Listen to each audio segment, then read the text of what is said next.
In this video, we'll look at question 31 from the 2017 paper. So this question is about a train collision.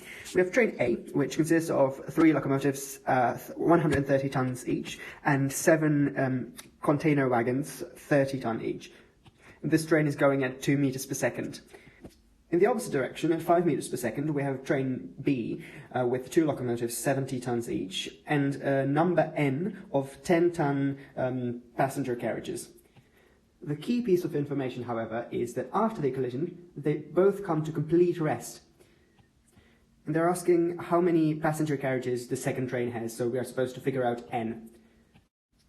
From a physicist's point of view, rest means that there is a zero momentum after the collision.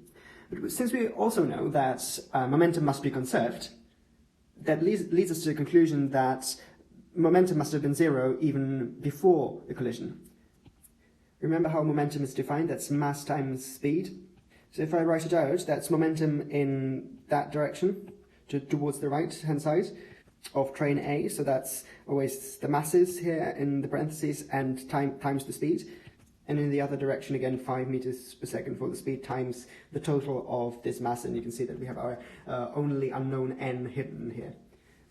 If we solve this equation, simplifying a bit and then expressing N, we get that the number of passenger carriages is 10, which was letter C.